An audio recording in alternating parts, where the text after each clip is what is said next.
Over 200 years ago, there was a revolution, an American Revolution, an event that literally changed the course of history.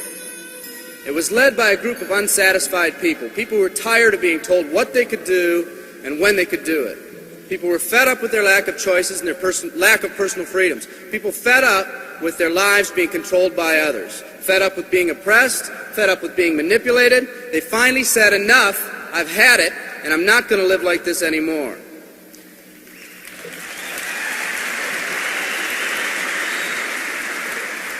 Our ancestors were people that took full responsibility for what happened to them. It was that spirit that ignited a country and formed what is now a giant in the free world. I have a question for you. Where's that spirit today? It's time for another revolution.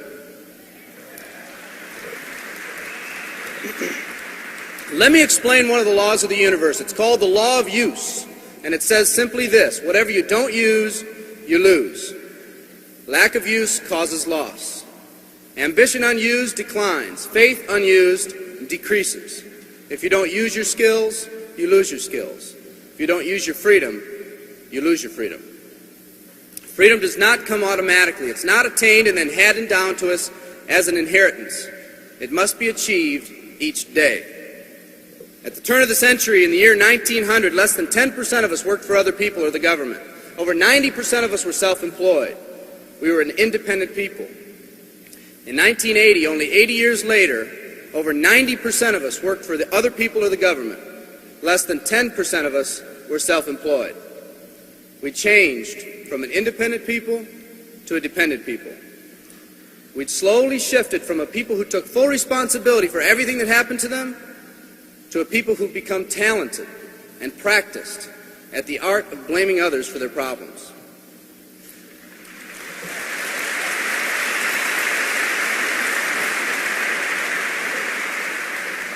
Our giant has fallen asleep.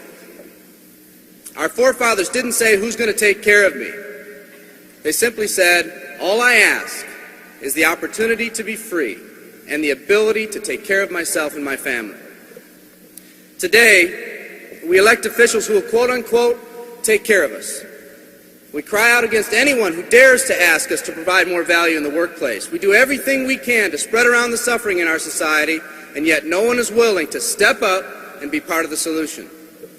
We've slowly changed from a society that compensates based on value to a society that compensates based on entitlement and seniority.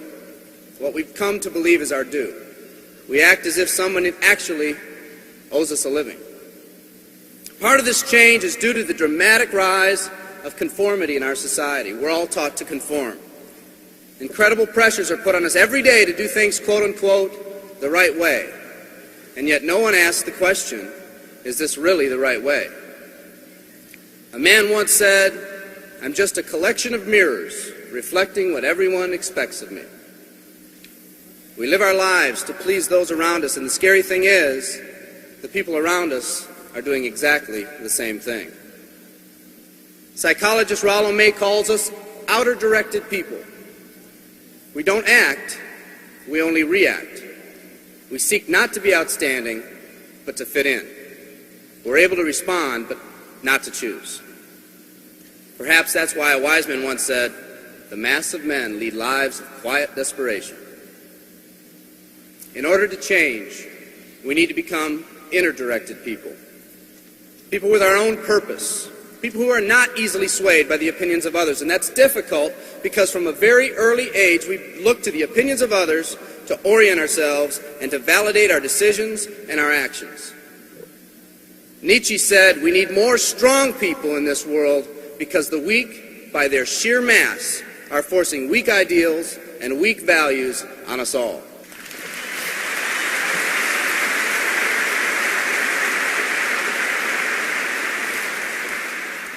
Today's massive social and economic changes are waking this slumbering giant. Some people may not be ready right now for the changes happening today in today's society. It doesn't matter if they're ready or not. An old proverb says, if a man wants his dreams to come true, he must first wake up.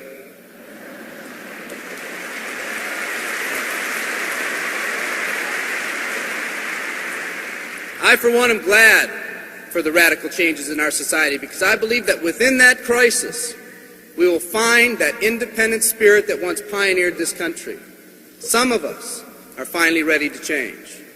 The displacement of our workforce has caused many of us to start searching for something better. Moving products and moving services is our business and our goal, but what we are becoming in the pursuit of that goal is a larger and much more important issue. The rekindling of our independent spirit has more lasting value.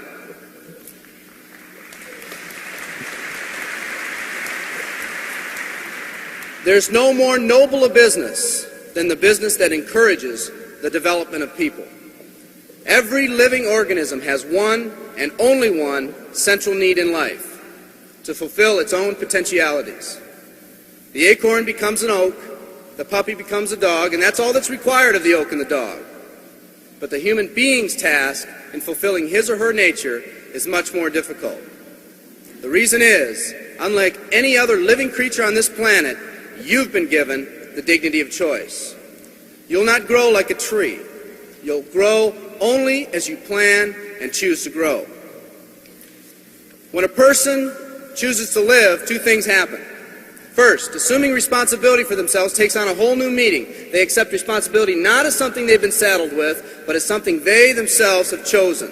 The second thing that happens is that discipline from the outside is replaced by self-discipline. They accept discipline not because it's commanded, because they themselves have chosen what they want to do with their lives.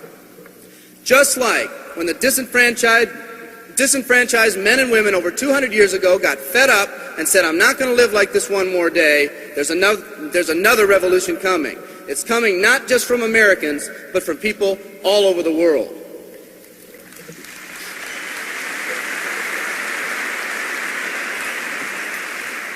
It's coming from people who've been oppressed in meaningless jobs, from people who've been unjustly held back, from people who've been slighted or ignored, from people who've had their hopes crushed time and time again by the circumstances around them, from people who've been playing in a game where the rules weren't the same for everyone, from people whose dreams have almost died by the methodical dripping of negative and pessimistic forces, people who've just been waiting for the right opportunity to present itself, an opportunity that they could hold on to, believe in, a place where people believed in them.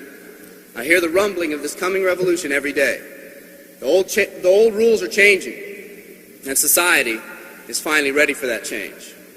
Will people try to persuade you not to rise up? Yes, they will, and sometimes with the best of intentions. But we must fight anyone or anything that tries to influence us against our freedom. And they'll try. Believe me, they'll try.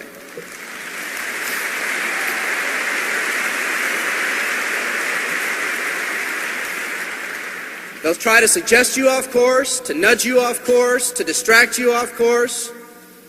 There's another revolution coming, and it's going to be led by a group of unique and courageous people like you.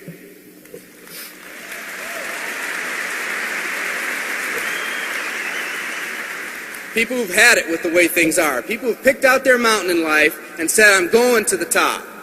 And if someone tells you you can't climb mountains, you don't have any experience. You tell them, I'm going to the top.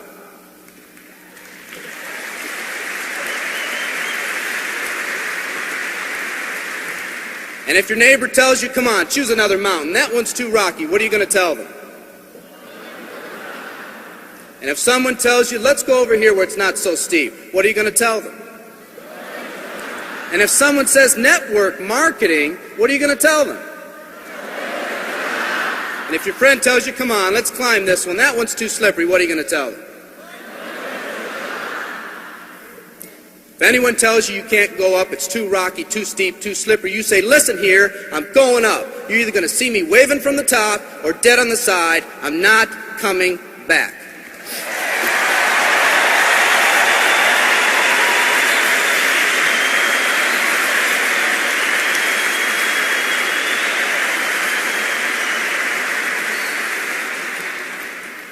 There's something about the do-or-die attitude. It's almost like when someone has a do-or-die attitude, time, fate, and circumstances seem to get together, have a hasty conference, and say, they say they're going to do it or die. We might as well let them have it.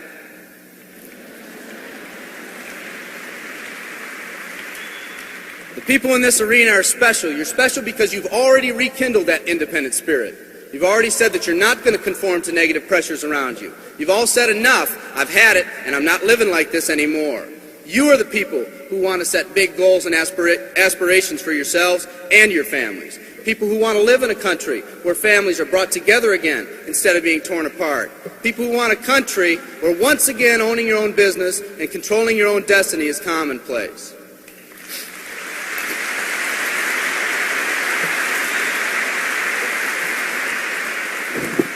People who want a country where every man, woman, and child is treated with equal respect and dignity.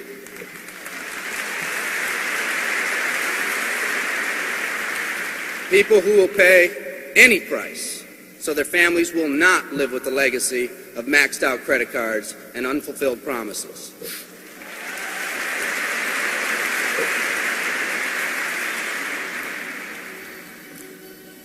Today, we stand at the genesis of a new revolution, and people like you are going to lead it. Theodore Roosevelt said these words decades ago, and I think they're particularly appropriate today. He said, "We see across the dangers of the great future, and we rejoice as a giant refreshed. The great victories are yet to be won, the greatest deeds yet to be done.